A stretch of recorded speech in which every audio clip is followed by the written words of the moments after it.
Welcome to the hot-blooded Western Caribbean, the vibrant land of rum, coffee, and bananas, of salsa and lambada, to the music of the marimba, of inviting jungles and long barrier reefs, of exotic mixes of blue eyes and dark skin, and of the ancient, mysterious Maya. We take you on a cruise visiting Belize, Costa Rica, and Panama aboard the luxurious Carnival's MS Legend. This is a reunion cruise with my classmates, both high school and college, from the University of Santo Tomas, UST for short. From California to New York and even Canada, we come in various groups, dates, and times. In the end, we all meet at the ship's dining room where the fun begins as we celebrate food, glorious food. On Captain's Night, we dress up in our finery. We sip champagne and taste some fancy hors d'oeuvres. And what's for dinner? Lobster. If you don't get enough, the waiter gives you another one.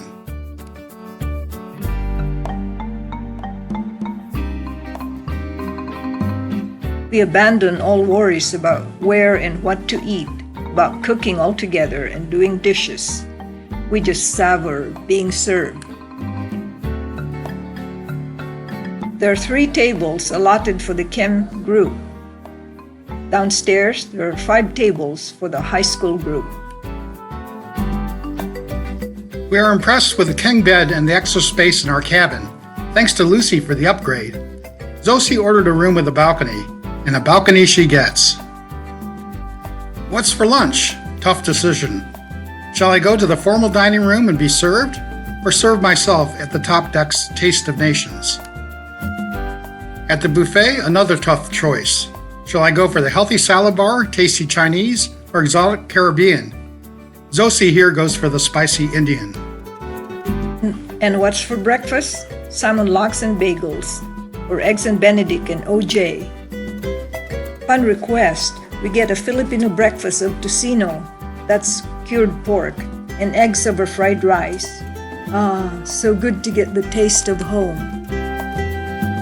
Tonight is Filipino costume night, so Eric dons his barong Tagalog, and I don my kimono.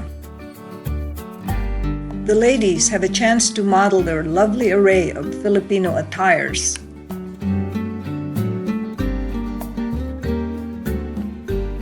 These are the California chemists.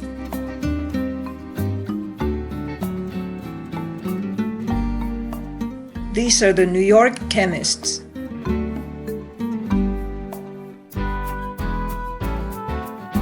The Filipino chef gives the UST group a special treat of pancit and pork adobo and other Filipino delicacies. All we talk about is food. How about the burning of food? Not to worry. It happens without us even knowing it as we enjoy dancing it off.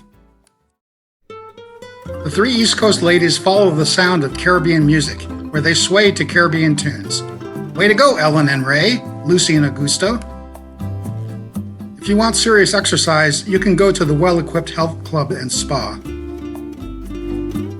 If you want to soak some sun, go to the top deck where Vilma is.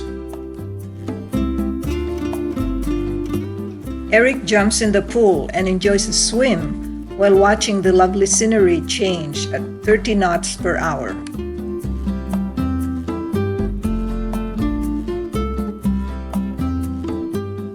Our first stop is Belize. The Spaniards conquered it but allowed British loggers to cut trees for shipment to Europe. It was formerly called British Honduras until it gained independence in 1981. In Belize City, you see whitewashed houses and people that are a mix of Africans, American Indians, and Europeans. Most of our group takes a tour of the nearby Mayan ruin, USTHi, the richest temple of the sun god. Eric and I go further inland to the forested Mayan ruins, passing by some colorful huts. Along the river, the woman washes clothes as they did in the time of the Maya. To reach the pyramids, we ride on a hand-operated cable ferry to cross the Mopan River. We are now at Zunantunich, a Mayan ruin consisting of 3 plazas laid out from north to south.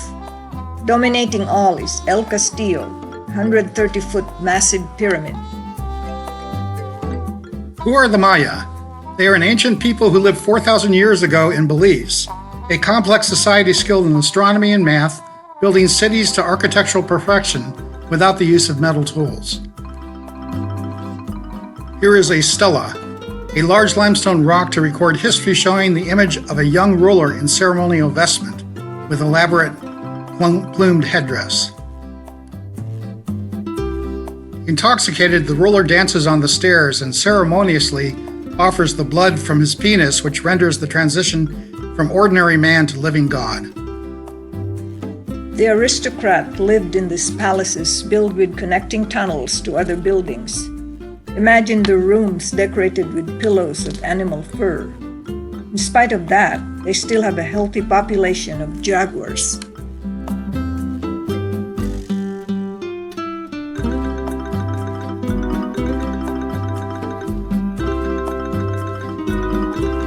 On the left of El Castillo is a lesser pyramid, where they found 9 incense burners, perhaps linked to the 9 layers of the underworld.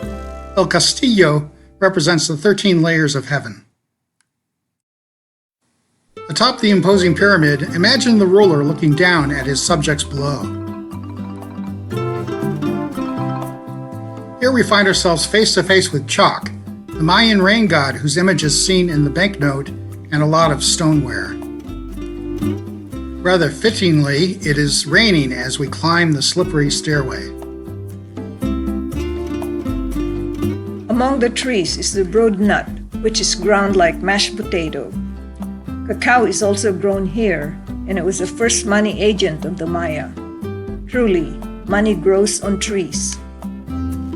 As always, Jens breezes through the very top of the pyramid, and Winnie gingerly follows, but delights at the view. Here you can see stretches of the jungle to the east, the Maya Mountains to the south, and Guatemala to the west. The Maya chose to settle between 2 mountains because it has a fertile valley. The Maya gatherings led to villages and a mythological religion. A spiritual voice from the sea commanded land to rise from the sea. This Mayan goddess appeared and dissolved into the stone of Castillo. The word tun means rock. Zunantunich is the maiden of the rock.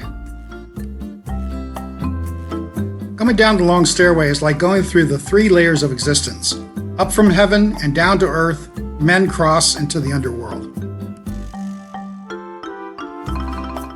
This sacred open alley is a ball court where games were played with the use only of knees, hips, and shoulders. Guess what is the prize of the victor? He gets decapitated. We enjoy a lunch of chicken legs with red annatto sauce, beans and rice, and our favorite, fried plantains. We eat the local food of Belize with lively accompaniment of Caribbean music. We're back on the ship's 5-star dining room to feast on food, glorious food. When they play music and the waiters dance, you can't help but get up and dance. Or follow them in a snake dance to the lower level where the high school group is.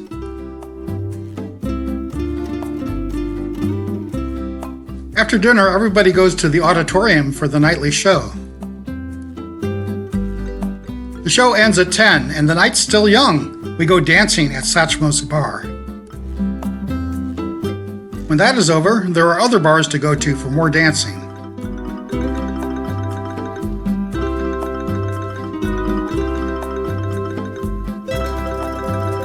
We are in Costa Rica, a country which gained independence from Spain in 1821. Costa Rica is endowed with a rainforest, and above it, a cloud forest with lush flora and fauna, making it a nature lover's paradise. Before going on a jungle safari, we sample some of the tropical fruits, glorious fruits, papaya, pineapple, banana, tangerine. Eric and I, being animal lovers, want to see the indigenous animals in our animal print outfit. Costa Rica invented ecotourism industry, and this is the boat that takes us to such a tour. On the base of the tree is a green iguana. For adventure, try the bamboo chicken, the gourmet name for iguana. Here's a mangrove tree with branching roots. It produces tannin, which gives color to leather, and it tolerates high concentration of salt in its sap.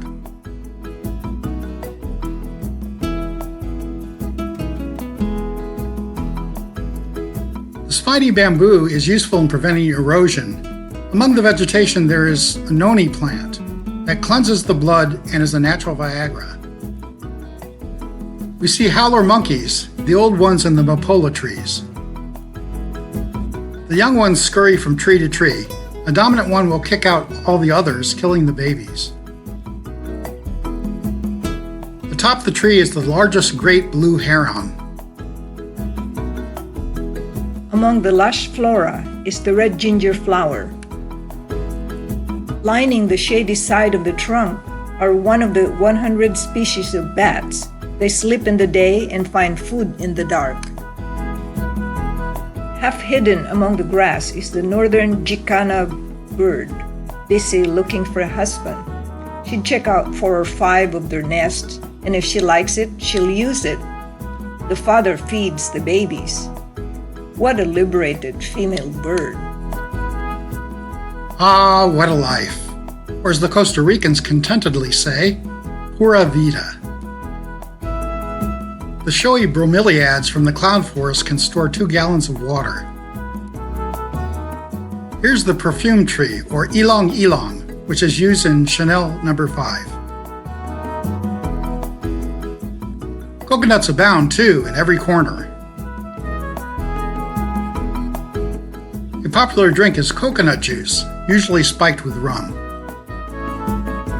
The biggest export is the Costa Rican coffee. It funded the building of schools, hospitals, roads, and railroads.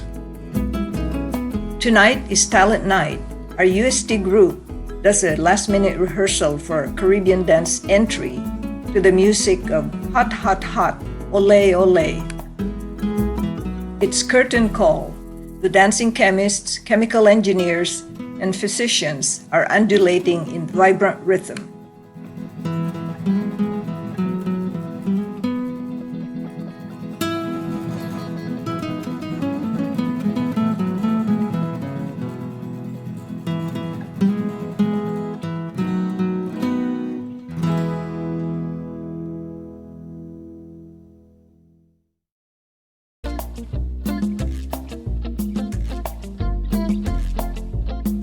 Our third stop is Panama, the land of fishes and butterflies.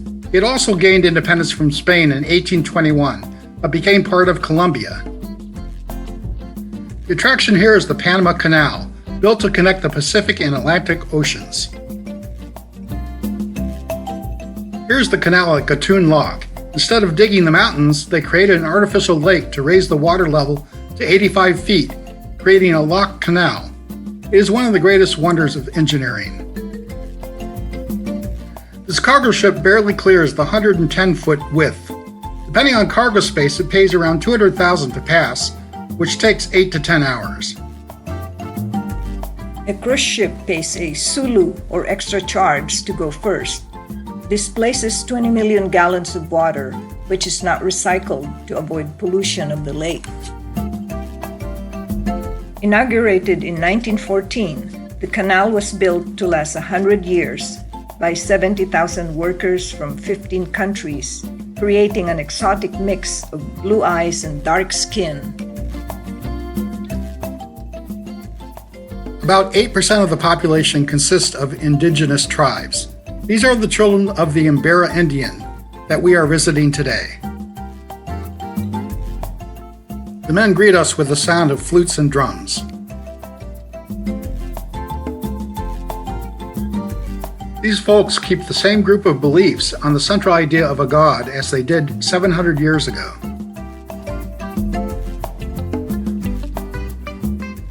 They keep their bright traditional dress and eat the same food which they cook in this open kitchen.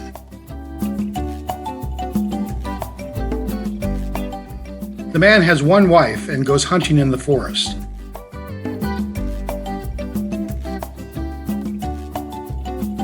The woman cooks, rears the child, and works in the field growing tobacco, fruit, rice, and corn. They live in the same house on a stilt.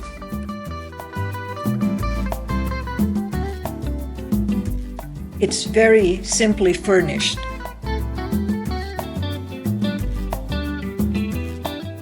This is Tulio Rosales, their chief, who welcomes us in Spanish and in the dialect. Some 70 years ago, their only means of communication was the dialect, but now the areas on the river have gotten together and have access to schools. The university graduates return to fill their need for doctors and teachers.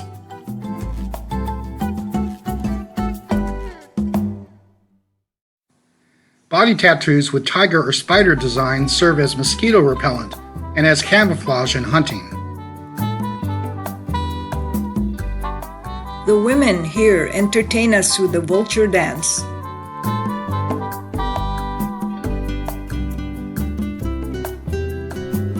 The women dress topless.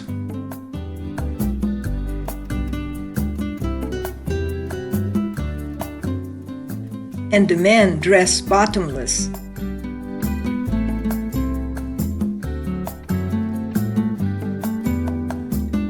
On our way back, we take an eco-tour on boat. This is a guarupo tree or trumpet tree, and its leaves are smoked like marijuana. If you look closely, what do you see? A sloth. The female covers her face with her hands and screams to attract the male. They sleep on trees, don't drink water, and go down only to go to the bathroom. They are sluggish because they have a very slow metabolic rate. So how do the sloths do it up in a tree? Very slowly, of course. I get to hug this sluggish sloth. I only hope that its slothfulness doesn't rub off on me.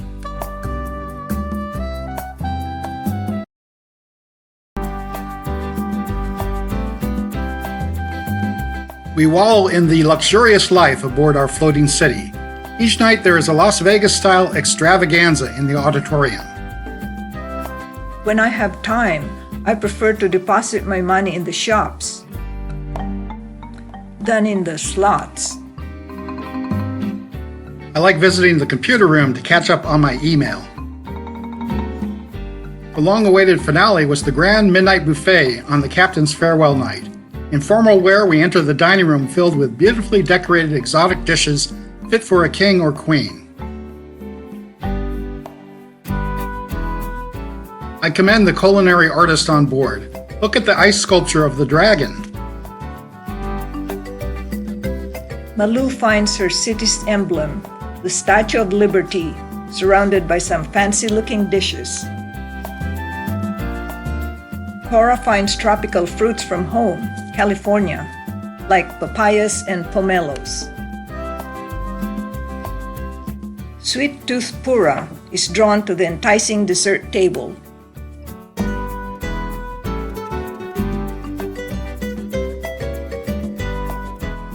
Ah, what a life. What food, glorious food. There's fine cuisine for the discriminating gourmet, and there's endless sumptuous buffet for the gourmand.